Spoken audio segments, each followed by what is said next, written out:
사실 신심파스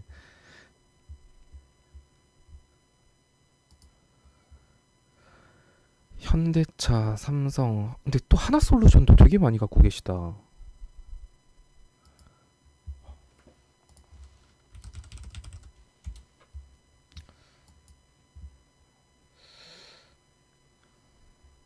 근데 저는 진짜 이해가 안 가요. 하나솔루션 볼벤 상단에서 3% 이탈하면 그냥 자르라고 했는데 뭐 그래요. 뭐 본인이 끝까지 지켜보겠다 하셨으면 끝까지 지켜보시면 됩니다. 벌써 낙폭의 절반 정도면은 뭐 거의 다 왔네요. 좀만 더 화이팅 하십시오. 61선 딛고 뭐 반등 나올 수도 있겠네요. 그때 이때 반등 나올 것 같다라고 한 날 5% 올라갔잖아요. 카카오도 마찬가지였어요. 하나솔루션 엄청 많이 갖고 계신데 하나솔루션은 제 일전 영상에 제가 엄청 길게 설명을 해놨어요. 이 회사가 나쁘다라고 설명하는 건 아니에요. 나쁘다라고 설명한 건 아니지만 지금 이게 뭐 단순 흔들고 가는 걸 수도 있어요. 뭐 단순 이렇게 흔들고 월봉 아직 마감 안 했으니까 막판에 뭐 쫙 올려가지고 그냥 위로 더 날아갈 수도 있겠죠. 근데 어떤 종목이든 간에 얘 과거의 움직임도 그때 말씀드렸잖아요. 이렇게 올라갔을 때 월봉상 이렇게 급격한 상승폭을 보여줬으면 하다못해 절반 수준까지는 조정이 온다고요. 이렇게 이때도 이렇게 올라가고 이렇게 떨어질 거라고 생각도 못했을걸요. 당시에 5만 원이었던 종목이 2만 5천 원까지 떨어지는데 한 달, 두 달, 세 달 동안 내리 떨어져가지고 반토막 됐잖아요. 즉 어떤 종목이든 과거의 차트를 돌려보세요. 급격한 상승폭을 유지하고 있는 종목이 있긴 하나 아마 없을 거예요. 조정을 한 번씩은 줘요. 특히 급격한 상승폭이라면 더더욱. 이때도 급격하게 올라가고 절반까지 조정 주고. 그럼 얘도 이번에도 볼까요? 급격한 상승폭이에요. 근데 만약 여기가 조정 포인트면 얘는 2만 5천 원까지 다시 가요. 그걸 인지하고 사시면 상관없어요. 그래서 제가 고점 치고 들어가는 종목은 반드시 손절가 잡고 들어가라는 거예요. 이게 여기가 조정, 단순 조정인지 상승폭의 끝이고 본격적인 그 상승폭에 대한 절반 조정의 시작인지를 알 수가 없으니까.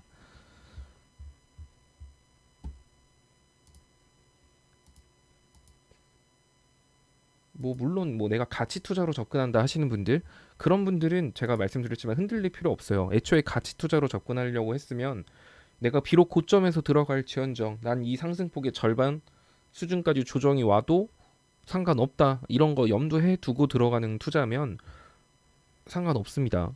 근데 사놓고 마이너스 3% 4% 된다고 계속 스트레스 받고 할 거면 그거는 가치 투자 장기 투자가 아니에요.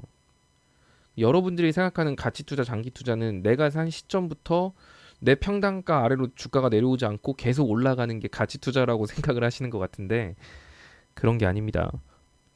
2년 맞아요. 2년 버틸 수 있으면 돼요. 근데 여러분들이 2년 못 버틸걸요?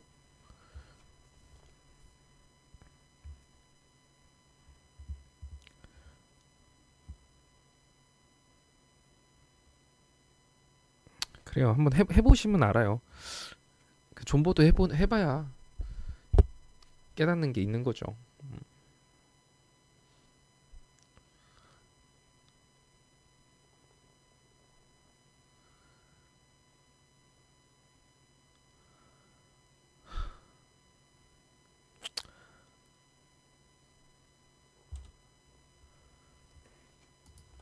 그러니까,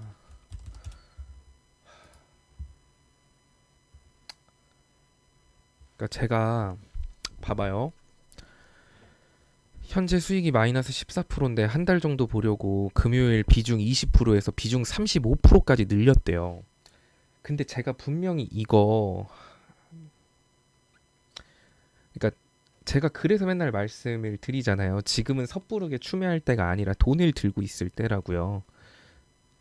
또 봐봐요. 만약에 얘가 지금 월요일 화요일 날 시장 반등이 나와서 얘가 지금 얘도 어쨌든 여기서 급격한 낙폭을 보여준 거니까 이 급격한 낙폭의 절반까지 수준의 반등이 나와주면 땡큐예요. 그러면은 월화 사이에 만약에 얘가 이 절반 수준까지 반등이 나와준다라고 한다면 내가 손실이어도 비중을 줄이는 게 맞고요.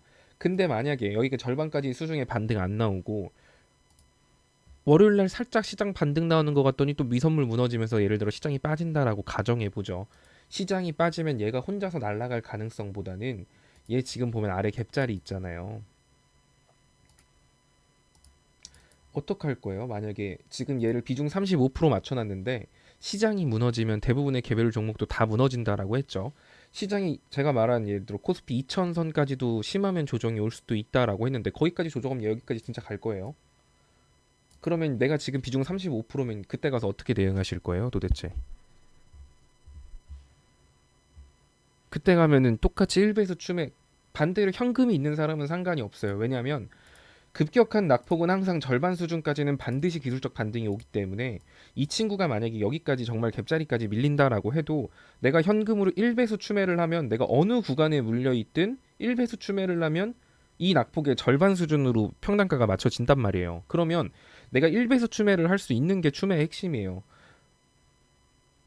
그럼 추매 여기서 했으면은 평단가 여기 되면 여기 절반 정도 오면 본전이니까 여기서 추매한 물량 다 빼고 남은 본 물량만 가지고 더 보면 되는 건데 내가 지금 비중 35% 여기까지 왔는데 그럼 35%를 이 종목에 더 사면 이 한 종목의 비중 70%인데 그만큼 이 회사의 믿음과 신뢰를 가지고 계신가요? 그러니까 제가 하지 말라고 했잖아요. 금요일 날도 그렇고 지지난주 벌써 이제 지지난주가 된 건가? 코스피 2,400일 때부터 말씀을 드렸잖아요. 지금은 추매하지 말고 아래에 갭 있는 거 사지 말고 윗갭 있는 거 차라리 사고 살 거면은 단타 손절가 잡는 단타 아니면 투자하지 말라고. 그러니까 제가 이렇게 말을 해도 안 들으시면 소용이 없어요. 이만큼 빠졌죠. 말한 시점부터. 시장 지수 반등 나올 수 있긴 한데 어쨌든 상승 근거가 부족한 반등이기 때문에 하락의 가능성을 좀 더 높게 잡고 가야 돼요. 상승에도 올라갈 수 있는 거 시장 전고점 뚫고 2,500, 2,600, 2,700까지 갈 가능성보다는 이 60일선 부근에서 횡보하거나 아니면 2,350 정도 선, 2,350, 80 이 정도 선의 상승. 근데 떨어진다 그러면 아래로 2,000까지도 열려 있는 시장이라고 하면 지금은 현금을 많이 쓰기보다는 어느 정도 들고 있는 게 맞아요. 그러니까, 그러니까 지금은 추매하지 말라니까 왜 차라리 그때 자르라고 할 때 이거를 지금 10몇 프로면 제가 사지 말라고 할 때 들어간 거네요. 애초에